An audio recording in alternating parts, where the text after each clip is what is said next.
नमस्कार किसान भाइयों, स्वागत है आपके वीडियो में। तो जबलपुर से सीएम मोहन भागवत ने एक नई अपडेट जारी करी है अपने वक्तव्य के माध्यम से। देखिए उनका वीडियो और समझिए बात। श्रीमान राकेश सिंह जी, यही मंडला की हमारी नेता और सरकार की पीएचई मंत्री अभी गोंडी भाषा में अच्छे ढंग से बात रख रही थी। हमारी माननीय मंत्री संपत्ति उइके जी, मंच पर विराजमान आपके अपने लोकप्रिय सांसद आशीष दुबे जी, इस अवसर पर एक और माननीय सांसद सुमित्रा वाल्मीकि जी, यहाँ के लोकप्रिय विधायक श्रीमान इंदु तिवारी जी, माननीय विधायक संतोष बरगड़े जी, माननीय विधायक अशोक रोहानी जी, माननीय विधायक नीरज सिंह ठाकुर जी, माननीय जिला पंचायत के अध्यक्ष श्रीमती आशा मुकेश गोटिया जी, माननीय महापौर जगत बहादुर जी, जिला अध्यक्ष राजकुमार पटेल जी, ग्रामीण के जिला अध्यक्ष रत्नेश सोनकर जी, इस मंच पर विराजमान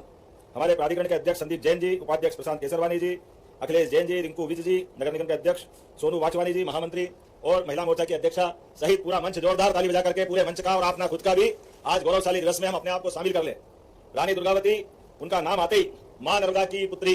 अदम्य साहस, अद्वितीय पराक्रम और अटल स्वाभिमानी नारी शक्ति का साक्षात जगदम्बा भवानी का स्वरूप किसी में देखना हो तो रणचंडी थी, वो वीर वीरांगना की रानी थी। और क्या रानी दुर्गावती का जीवन काल, अकबर जैसे उस समय के अलग टाइप के बहुत बड़े राजा से एक बार नहीं तीन बार मार मार करके धूल चटाती हुई, जो सच के सच कह रहे थे राकेश सिंह जी, 51 युद्धों में जिसने विजय पाई। जोरदार अभिनंदन करें रानी दुर्गावती का। हमारे लिए सौभाग्य की बात है इस गोंडवाना और इस महाकौशल बेल्ट के अंदर रानी, हमारे तो छत्तीसगढ़ के आधार पर छत्तीसगढ़ की पहचान है, लेकिन छत्तीसगढ़ के बजाय 52 गढ़ जिसके थे। जोरदार अभिनंदन करो। पूरे क्षेत्र के अंदर मालवा के यहाँ से चालू होकर के छत्तीसगढ़ तक, इधर से लेकर उधर तक, और शासनकर्ता में भी, यद्यपि जल्दी उनके पति का निधन हो गया, लेकिन 5 साल के बेटे को सिंहासन पे बिठा करके 15 साल तक अपनी प्रजा की जो सेवा की है, और सेवा करने में वो सारे कीर्तिमान बनाए। खेती अच्छी कैसी होना चाहिए, पानी का प्रबंधन आज भी वो सच में बताते हैं कि नर्मदा जी के किनारे के साथ साथ हमारे अपने जल रचनाओं का खुद का काम होना चाहिए, और पवित्रता के बलबूते पे शासनकर्ता के नाते होना चाहिए। और देश के बड़े बड़े राजा अकबर के सामने सरेंडर हो रहे थे, लेकिन सीना तान के हिमालय की एवरेस्ट चोटी की तरह जो डट के खड़ी वो रानी दुर्गावती थी। हमारे लिए वो सौभाग्य की बात। इसलिए जन्म तो सबका होता है, जन्म और मृत्यु के क्रम में जो अपने जीवन का एक एक पल जनता की सेवा के लिए, जनता के साथ और दुनिया की किसी ताकत से न डरते हुए हिम्मत से जो काम करे, तभी तो युवक को पहचानी जाती है। आज लगभग 500 साल के आसपास ऊपर उनका जन्म हुआ है, लेकिन उसके बाद भी पूरा देश, पूरा प्रदेश रानी दुर्गावती को अत्यंत सम्मान से याद करता है। हमारे लिए वो गर्व और गौरव के साथ, मध्य प्रदेश के लिए तो और गौरव की बात है। ऐसे में जब हमने अपनी सरकार के माध्यम से सरकार बनाई, मुझे इस बात की प्रसन्नता है, हमारी पहली कैबिनेट अगर कहीं हुई है तो जबलपुर में रानी दुर्गावती को समर्पित करते हुई है। ये हमारे लिए सौभाग्य की बात है। उनके आशीर्वाद से जन कल्याणकारी कामों के लिए हम लोग आगे बढ़े। उनकी एक राजधानी संग्रामपुर भी थी, हमने दूसरी कैबिनेट संग्रामपुर में भी की। और अभी मदन महल के आसपास पूरा रानी का अपना 100 करोड़ की लागत से उनका वो गौरवशाली इतिहास को जीवंत करते हुए, उनके जीवन के विविध पक्षों को दिखाने के लिए 100 करोड़ की लागत से वो एक नया संस्थान बन रहा, बहुत जल्दी भी उसका लोकार्पण होने वाला, जिसके माध्यम से आने वाली पीढ़ियां, हमारे बच्चे, हमारे बाहर के लोग आकर के रानी दुर्गावती के उस गौरवशाली इतिहास को जानेंगे, समझेंगे। मैं यशस्वी प्रधानमंत्री के लिए जोरदार अभिनंदन करें माननीय नरेंद्र मोदी जी के लिए,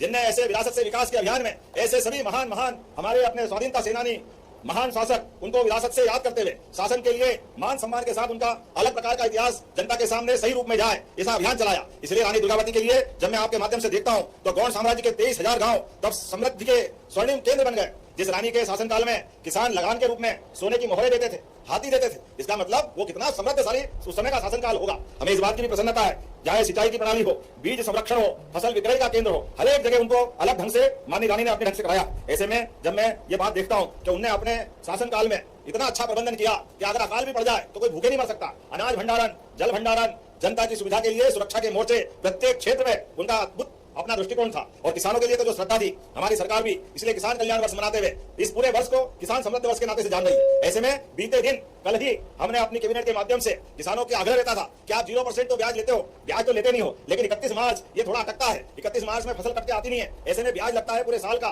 सारे लोग किसान इस बात का आग्रह कर रहे थे कि कृपा करके इसको अप्रैल तक बढ़ाओ, कोई कह रहा है मई तक बढ़ाओ। हमने कल ही निर्णय किया है कि हमारे किसानों के हित में हमारी सरकार ठोस काम कर रही है, इसलिए हमने निर्णय किया है कि अब आप 1 साल के लिए आप जब से लोन लोगे तब से अगली डेट, मान लो 30 जून को ले रहे हो तो अगले साल 30 जून तक भरने का आपका पूरा साल गिनाएगा। अब 31 मार्च का झंझट खत्म हो जाएगा, किसानों के लिए समृद्धि का नया मौका आएगा। अब 31 मार्च का अकाउंट बंद नहीं होगा, इसके बदले में जो पैसा भरना है सरकार 880 करोड़ रुपया अपने पास से देकर के किसानों का भला करेगी। एक तरफ हम जब इस क्षेत्र में देखते हैं तो पर्यटन को लेकर भी, रोजगार को लेकर भी, उद्योग धंधे को लेकर भी प्रत्येक क्षेत्र की चिंता कर रहे हैं। इसलिए आप कभी सड़क बनाना हो, कभी और कोई विकास करना हो, तो अभी तक किसानों के लिए हमारी सरकार डबल राशि का मुआवजा देती थी। डबल राशि के मुआवजे के बलबूते पर किसान के लिए थोड़ी कठिनाई थी, कई बार गाइडलाइन नहीं पड़ती थी, तो हमने कहा कोई बात नहीं, किसानों के लिए 2 गुना नहीं 4 गुना देना पड़े किसान के लिए, हमारी सरकार सबसे पहले काम करेगी ताकि अपने जीवन में कोई डैम बनाए, कोई नहर बनाए, कोई सड़क बनाए, उनके लिए सड़क बनाने का भी मौका मिले और किसी किसान की जमीन अगर योजना में जाए तो दूसरी बार खरीद भी सके और बदले में परिवार को 2 पैसे मिले तो अपना अलग से कुछ काम धंधा भी कर ले। लेकिन आज जब मैं आपसे बात कर रहा हूं तो रानी दुर्गावती के नाम पिछली बार हमने चिड़ियाघर बनाने का यहाँ एक बड़ा निर्णय किया था, लगभग 500 करोड़ की लागत से एक बड़ा समृद्ध चिड़ियाघर बन रहा है। ऐसे में यहाँ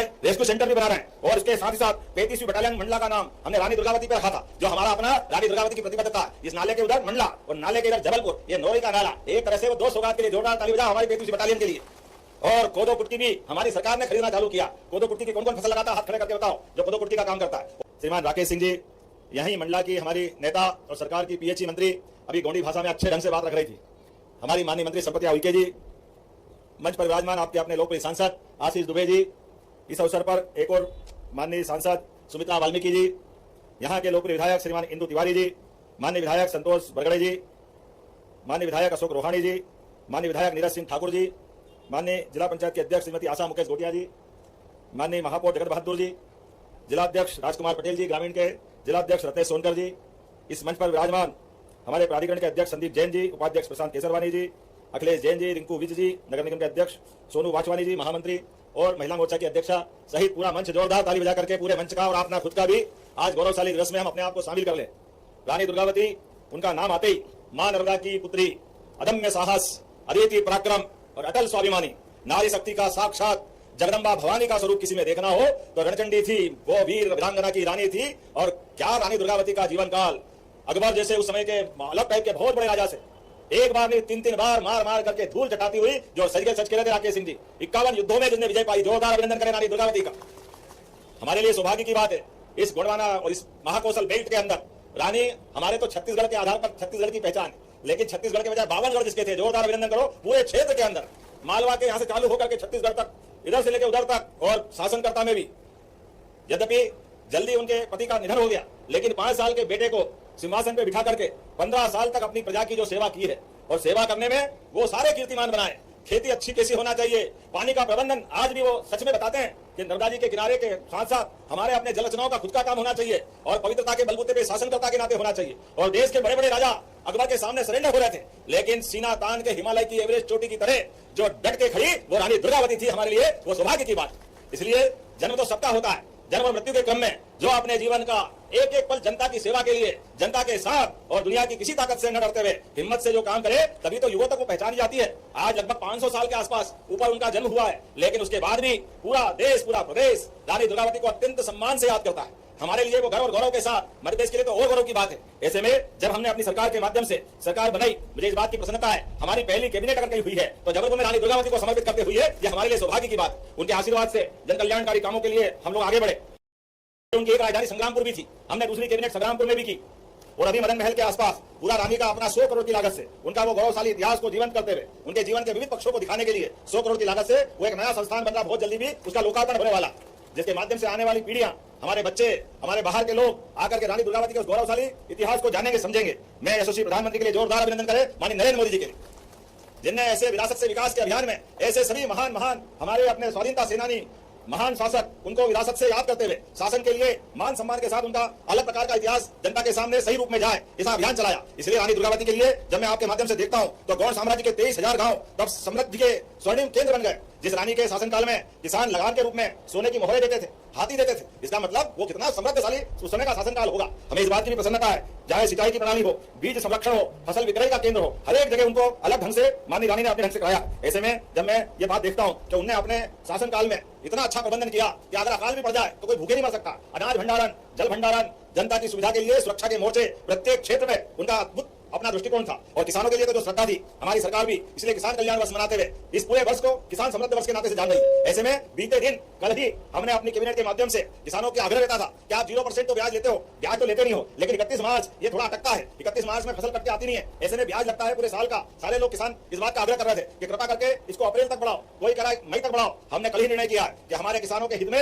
हमारी सरकार ठोस काम कर रही है, इसलिए हमने निर्णय किया है कि अब आप एक साल के लिए आप जब से लोन लोगे तब से अगली डेट, मान लो 30 जून को ले रहे हो तो अगले साल 30 जून तक भरने का आपका पूरा साल गिनाएगा। अब 31 मार्च का झंझट खत्म हो जाएगा, किसानों के लिए समृद्धि का नया मौका आएगा। अब 31 मार्च का अकाउंट बंद नहीं होगा। इसके बदले में जो पैसा भरना है सरकार 880 करोड़ रुपया अपने पास से लेकर के किसानों का भला करेगी। एक तरफ हम जब इस क्षेत्र में देखते हैं तो पर्यटन को लेकर भी, रोजगार को लेकर भी, उद्योग धंधे को लेकर भी प्रत्येक क्षेत्र की चिंता कर रहे हैं। इसलिए आप कभी सड़क बनाना हो, कभी और कोई विकास करना